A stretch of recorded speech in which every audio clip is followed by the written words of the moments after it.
Zemin ayağınızın altında değil. Bunu bir adım attıktan sonra anlıyorsunuz.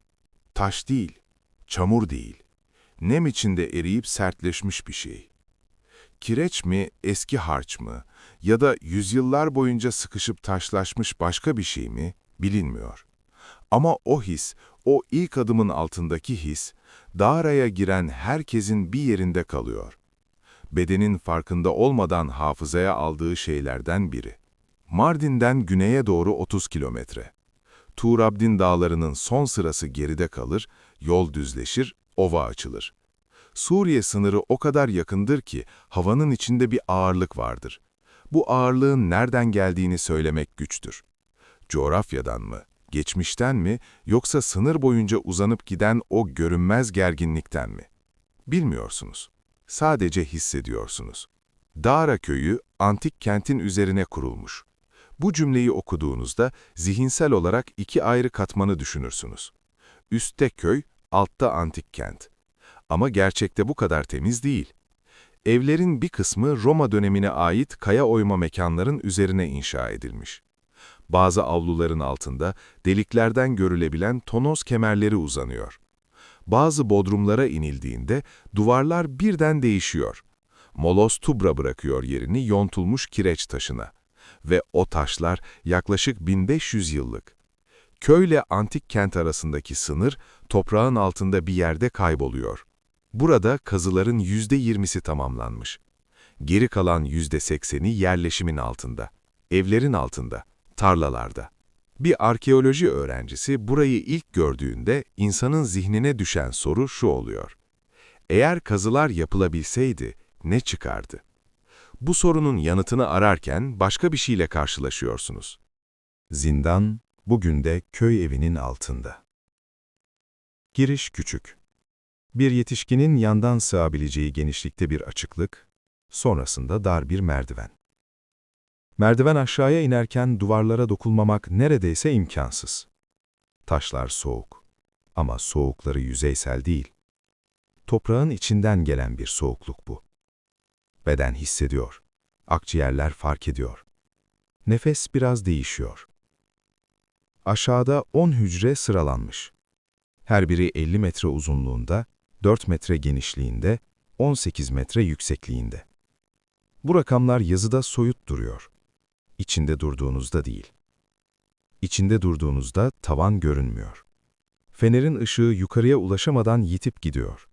Ve o yüksekliğin içinde, yanlardan çaşan nem, zemine biriken eski su kalıntısı, kemerlerin üzerinde biriken sis hala hissediliyor. Bu mekanın hiçbir zaman tamamen kurumadığı anlaşılıyor.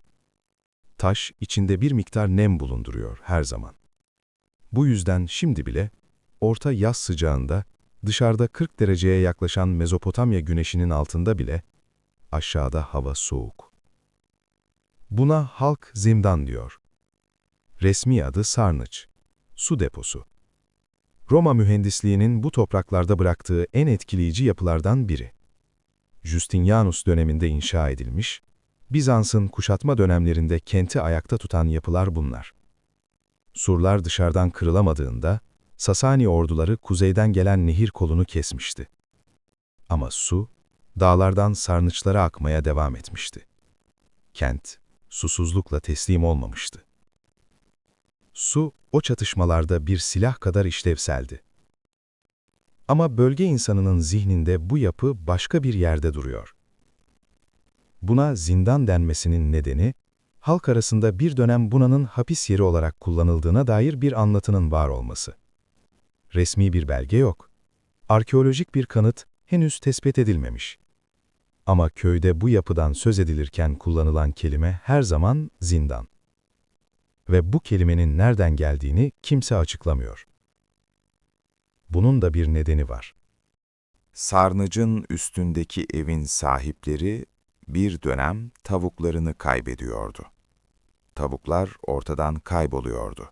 Günde bir, bazen iki, tüy yok, kan yok, iz yok, sadece yoklardı. Aile önce bir hayvan düşündü. Sonra bölgeye girmiş biri. Sonra her ikisi de ihtimal dışı görünmeye başladı. Nihayetinde tavukların izini takip eden biri zemin çöküntüsünü fark etti. Küçük bir delik, bir taşın altında açılmış, belki her zaman oradaydı ama kimse görmemişti. Kazdılar. Altında o dev yapı açıldı.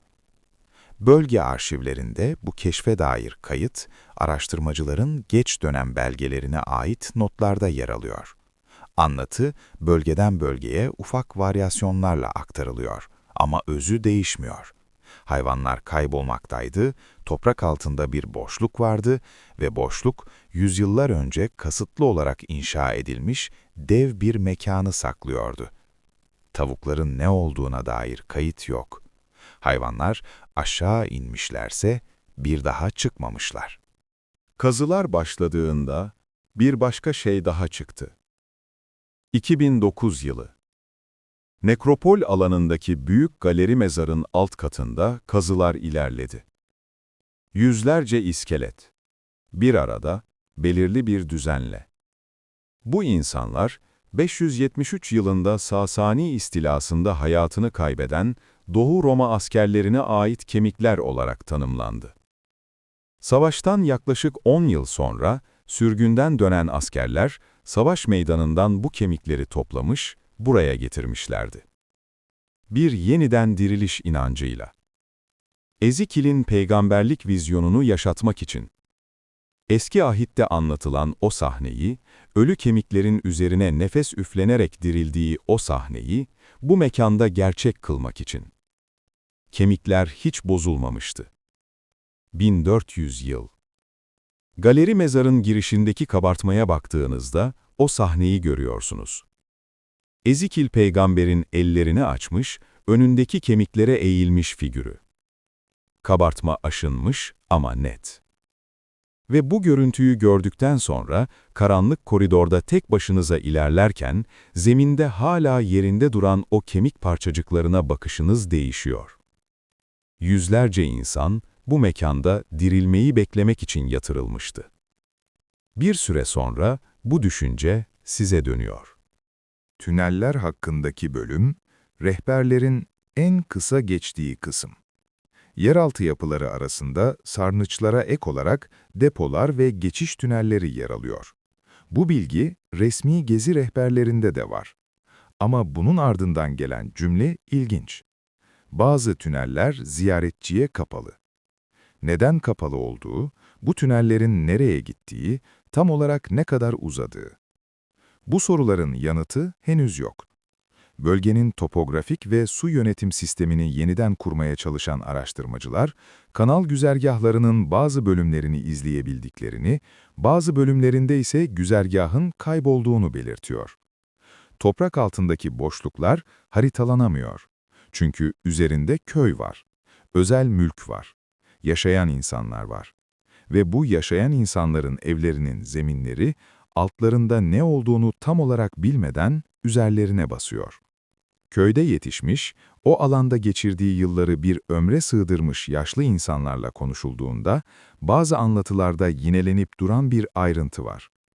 Küçükken belli bir bölgede zeminin boş sesle çınladığı, taşla vurulduğunda farklı bir ses çıkardığı, birinin bir kez bir deliğe eğildiğinde aşağıdan rüzgar hissettiği. Bu rüzgarın tünel boyunca belirli bir yönden geldiği. Yönün nekropol alanına doğru olduğu. Bu anlatılar birbirinden bağımsız. Birbirini referans almıyor. Ama benzer noktalarda kesişiyor. Merkezi sarnıcın içine ilk girişte bir araştırmacının not defterindeki kayıt şöyle. Kemerlerin dördüncüsünün gerisinde hava akımı var. Kaynağı belirsiz. Dışarıdan gelen bir hava değil. Yapının kendi içinden, daha aşağıdan bir akım. Bu not, alanın resmi arkeolojik kayıtlarında değil, bir araştırma grubunun kendi iç yazışmalarında. Kamuya açık bir kaynakta yer alıyor ama dikkat çekmeden. Kemerlerin dördüncüsünün gerisinde ne var? Bugün net olarak bilinmiyor. Çünkü o bölüm kapalı. Dara'ya gidenler genellikle iki şeyi anlatır. Birincisi, yukarıdaki ışığı kaybetme anı. Sarnıca inerken Bir noktada dışarının gün ışığı kesiliyor. Arkasına bakanlar için ışık hala görünür. Ama bir adım daha atıldığında kemerlerin gölgesi kapanıyor.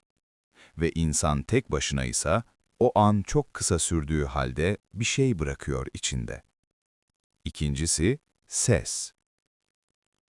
Sarnıcın içinde sesiniz farklı çarpıyor. Bu bir fiziksel gerçek.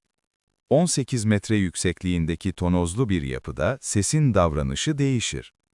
Ama değişme biçimi insanı şaşırtıyor. Çünkü ses ileriye gitmiyor. Daha aşağıya, daha derine doğru uzanıyor. Konuştuğunuzda sesinizin yankısı bir yerden değil, birden fazla yerden geliyor. Farklı derinliklerde. Bu, yapının birden fazla katı olduğunu mu söylüyor? Resmi kayıtlar net değil. Bazı kaynaklar, zindan olarak anılan yapının dışında, batı sarnıcı ve dış sarnıç gibi başka yapılarında var olduğundan söz ediyor.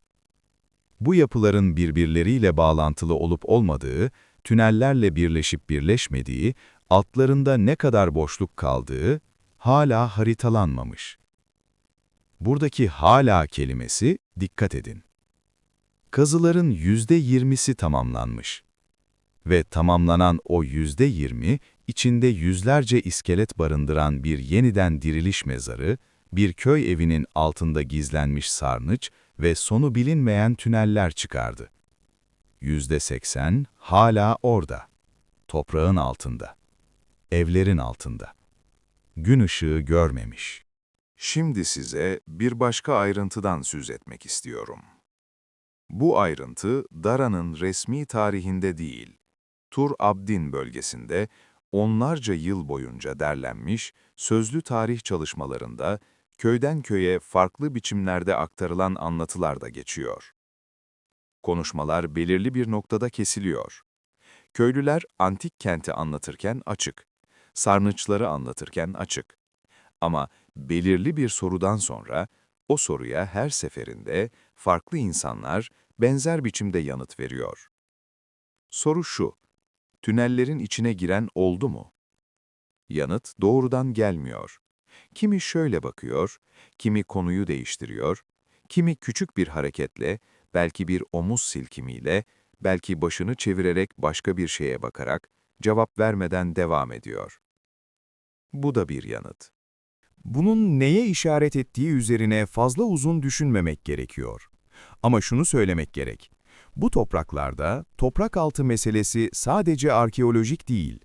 Tur Abdi'nin sözlü geleneğinde, dağ eteklerindeki köylerde, çay boylarında yaşayan insanların dilinde yeraltı, her zaman yalnızca fiziksel bir kavram olmamış. Mezarlar, kemikler, su kanalları ve bu su kanallarının içinden akan, kimi zaman beklenmedik yerlerde yeniden gün yüzüne çıkan sular, bu bölgede başka bir dille konuşuyor. Dara'da, antik kentin içindeki nekropol, 3 farklı inanç geleneğinin ortak mezarlığını barındırıyor. Süryaniler, Zerdüştler, İslam dönemine ait türbeler. Ayrı yüzyıllar, ayrı ritüeller ama aynı toprak. Ve bu toprak, şimdi üzerinde yaşayan köyün zeminini oluşturuyor. Evlerin bodrum katları, tarlalar, çocukların oynadığı alanlar. Arkeoloji ekipleri her yıl geliyor. Belirlenen bölümlerde kazı yapıyor. Kayıtlar tutuluyor, buluntular müzeye taşınıyor, alanın %20'si gezilebilir hale geliyor. Bu çalışmalar durmuyor ve her yıl yeni bir bölüm açıldığında içinden beklenmedik bir şey çıkıyor. Ama bazı bölümler açılmıyor. Bazı tüneller ucu belirsiz, bazı kapılar kilitli değil, sadece kapalı ve kapalı kalıyor. Nedeni pratik. Üzerinde mülk var, üzerinde ev var. Hukuki süreç gerekiyor, zaman gerekiyor, para gerekiyor. Bu açıklamalar mantıklı, hepsi doğru. Ama bölge insanının anlattığı o rüzgar, dördüncü kemerin arkasından gelen o hava akımı, sarnıçtan içeri inildiğinde değişen ses davranışı, tavukların girdiği, ve bir daha çıkmadığı o delik. Bunların hepsinin mantıklı bir açıklaması var. Belki. Geçen yıl antik kente gelen bir gruptan söz ediliyor. Resmi kayıtlarda değil, bölgeden gelen, birkaç bağımsız kaynaktan duyulan, birbirini doğrulayan ama aynı zamanda birbirinden farklılaşan anlatılarda. Bu grup rehber eşliğinde gezmiş. Normal bir ziyaret. Ama bir noktada grupta bir kişi geri kalmış. Başkaları ilerlerken o durmuş.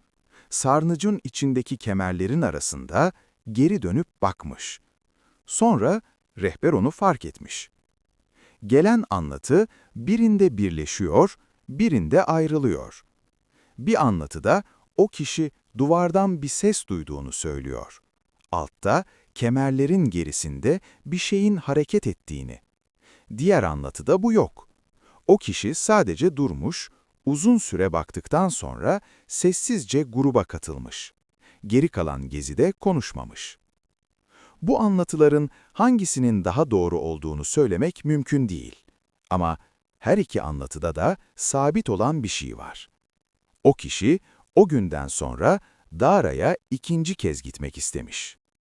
%80 toprağın altında. Bu cümleyi okurken artık farklı bir anlam taşıyor. Çünkü şunları biliyoruz. Bu kentin altında tek bir sarnıç değil, birbirine bağlı olduğundan şüphelenilen birden fazla yapı var. Bu yapıların bir bölümü, hava akımlarının aktığına dair kayıtlar içeren bölümler de dahil olmak üzere insan ayağı basmadan duruyor. Bu yapıların üzerinde günlük yaşam sürüyor. İnsanlar uyuyor, kalkıyor, yemek yiyor, kapı açıyor, kapı kapatıyor. Ve zaman zaman zeminlerinde beklenmedik bir ses duyuyorlar. Taş çınlıyor. Aşağıdan. Dara'da bir ev sahibi, bodrum katı için izin almaya çalışmış. Uzatılmış bir süreç, bürokratik bir tıkanma. Ama süreç içinde bir şey ortaya çıkmış. Evin zemininin altında, beklenen derinlikten çok daha aşağıda, ses ile tespit edilmiş bir boşluk var. Boşluğun boyutları bilinmiyor. Yalnızca var olduğu biliniyor. Bu bilgi, o ev sahibinin elinde. Bölgeyi inceleyen bir araştırmacıyla yaptığı konuşmada notlar arasına geçmiş. Araştırmacı sonradan şunu söylemiş. O noktaya kadar konuştu. Sonra durdu. Devam etmedi. Ev sahibi neden devam etmemişti? Araştırmacı sormamış. Bazen soru sormamak, bir yanıt almak kadar bilgi veriyor. Şimdi size bu hikayenin kırılma noktasını anlatacağım. Bu noktaya kadar anlattıklarım, Dara hakkında bilinen, belgelenen ya da belgelenmemiş ama aktarılan şeyler. Sarnıçlar gerçek, tüneller gerçek, kemikler gerçek, kapalı bölümler gerçek, sesi değişen zemin anlatıları gerçek. Ve şimdi anlatacağım şey de gerçek. Arkeoloji ekiplerinden biriyle çalışan, sahada uzun yıllar geçirmiş, bölge coğrafyasını avuçlarının içi gibi bilen bir çalışan var. Adını vermiyoruz. Ama aktardığı şey, ekip içi yazışmalardan, saha notlarından derlenmiş. Bir gün, kapalı bölümlerden birinin yakınında çalışıyordu. Normal bir kazı günü. Sıradan. Ama öğleden sonra, aletini bir yere bırakmak için eğildiğinde, zeminin o noktasından bir şey hissetti. Titreşim değil, sıcaklık değil, bir baskı, hafif. Sanki zemin tam o noktada içe doğru nefes çekiyor. Durdu, elini yavaşça yere koydu, bekledi. Baskı tekrarlandı. Düzenli. Düzenli olmayan bir düzenlilik bu. Mekanik değil. Daha organik bir şey. Yanındaki ekip üyesini çağırdı. Diğeri eğildi, elini koydu. Sonra ikisi de kalktı. İkisi de bir şey söylemedi. Saha notu o günün kayıtlarında şöyle geçiyor. Belirli noktada zemin basıncında normalden farklı bir geri tepme hissedildi. Yapısal değerlendirme için ek inceleme önerildi. Ek inceleme yapıldı mı? Kayıtlarda bunun yanıtı yok. Dara hakkında bilinen en tuhaf şey belki şu. Bu kentin %80'inin altında ne olduğu bilinmiyor. Ve bu bilgisizlik, dikkat edin, bölgeye ulaşılamadığı için değil, ulaşılabilecek bir yerde. Ama ulaşılmıyor. Köy üzerinde yaşıyor. Evler kökleniyor. Tüneller derinleşiyor. İbn Battuta, 1300'lü yıllarda buraya geldiğinde şunu yazdı. Eski ve büyük bir şehir. Manzarası güzel. Şimdi harap. İçinde kimse yaşamıyor. İçinde kimse yaşamıyor. Ama bugün yaşıyor. Köy onun üzerinde kurulmuş. İnsanlar o zeminin üzerinde yatıp uyanıyor. Ve zemin altındaki boşluğun ne kadar geniş olduğu tam olarak bilmiyor. Bu bilmemek, basit bir bilgi eksikliği değil. Bu bilmemek seçilmiş. Tünellerin bir bölümünün, surların içinden kente gizli erişim için tasarlandığı biliniyor. Kuşatma koşullarında iletişim için kullanıldığı düşünülüyor. Ama bu tünellerin hepsinin nereye gittiği belli değil. Bazılarının ucu nekropol yönüne doğru uzanıyor. Bazılarının ucu bilinmiyor. Ve bazıları açık. Hiçbir şey tıkamamış, hiçbir duvar kapatmamış. Sadece orada, karanlıkta, toprağın altında bekliyorlar. Bu bekleme, ölü bir bekleme değil. 4. kemerin arkasından gelen hava akımı bunu söylüyor. Zeminin içe doğru çeken baskısı bunu söylüyor. Sarnıcın içindeki ses, tek bir noktadan değil, birden fazla derinlikten geldiğinde bunu söylüyor. Ve şimdi, son bir şey. Kazıların %20'si tamamlandığında, çıkan şeyler, yeniden diriliş inancıyla hazırlanmış 1400 yıllık kemikler, Tanrı Mitra'ya adanmış kaya mezarları, 3 ayrı inancın aynı toprağa paylaştığı bir nekropol ve bölgenin o günlerde bile gün ışığına çıkmak istemeyen bölümleri. %80 kaldığında bu toprak başka ne saklıyor? Bu soru, Dara'ya giden herkesin zihninde bir yerde kalıyor. Gün ışığında, açık havada, kalabalık bir grupla gezerken bile. Çünkü zemin altında bir şeyler var. Haritalanmamış. Bekleniyor. Ve o beklemenin ne kadar süredir devam ettiğini söyleyecek kimse yok. Kazıların %20'si tamamlandığında çıkan şeyler bunlar.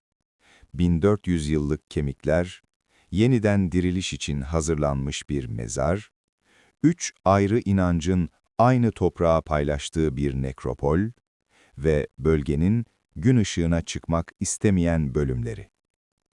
%80 hala orada. Toprağın altında, evlerin altında, kemerlerin gerisinde, hava akımının geldiği yerin ötesinde. Her sabah o zeminin üzerinde kalkan insanlar, ayaklarının altında ne olduğunu bilmeden güne başlıyor. Ocağı yakıyor, kapıyı açıyor, tarlaya çıkıyor. Zemin bazen çınlıyor, bazen değil.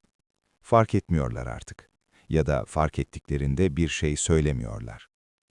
Bu sessizlik korkudan gelmiyor. Alışkanlıktan geliyor. Ve bu ikisi arasındaki farkın ne zaman kapandığını tam olarak söylemek mümkün değil. Dara hala bekleniyor. Kazıların devam etmesi, tünellerin haritaya alınması, kapalı bölümlerin açılması bekleniyor. Bunlar olacak bir gün.